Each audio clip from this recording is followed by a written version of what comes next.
next guest needs no introduction to Hawthorns. He was a vital part of the greatest sides of all time. Please welcome John Kennedy Jr. Welcome, John. Thanks, John. Now, it must be hard for you at the moment, John, because Josh being at Sydney and you having, you know, gold and yellow running through your veins, and I'm just curious what happens when, you know, the Hawks play the Swans. You ring him up on the Friday night and put the moz on him and try and put him off his game, or No, I've had to adjust. I've had to, it's like a rainy day playing footy, mate. We have to adjust to the conditions, and I've had to do that. It's a stark reality that that he's up there now, and I've had to temper my support for the Hawks when they play the Swans. In fact, I follow the Swarks now. Now you'd understand, because you're in the same position yourself. The son of a of a former player, and your blokes followed in your footsteps, and so you got 3 generations there. But there's always that added pressure, isn't it, when your dad's played football and then you've taken after dad. And I suppose at the start of his career, that pressure would have been something that he would have found a bit hard. Yeah, it didn't concern me overly, Grant. I certainly.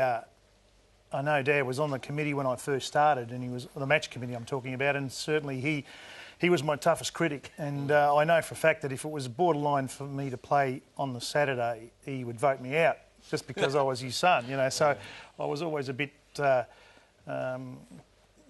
cross with him because he'd do that. I thought you shouldn't really be seen to be being harder on me than perhaps the others. It should be just done on merit and merit alone. But anyway, that's the way it was, and I must say I didn't find it that difficult. In a lot of ways, it may have helped. It gave me a start, if nothing else. So because of that, sorry, Phil. Because of that, were you harder on Josh or easier on Josh? I was probably easier, Wayne. I reckon. Yep. I didn't say a lot. I didn't interfere in any way. I encouraged him to play, but if Josh decided that he didn't want to play, it wasn't something that I'd impose my will on him. Yep.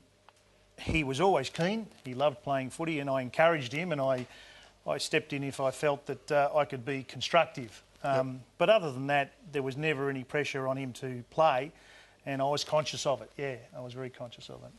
Yeah, John, how you going, brother? Yeah, good. Thanks, John. Yeah, listen, I had the privilege of being coached by your dad, John Kennedy, and like some of the stuff he taught me, and I think, Wayne, you were there. Oh, yeah, for 4 games. He never said a word to me. Never said a word? Yeah. Well, can I say to you, Wayne, you're not on your own there. Yeah. Don Scott said he never spoke to him in about 20 years.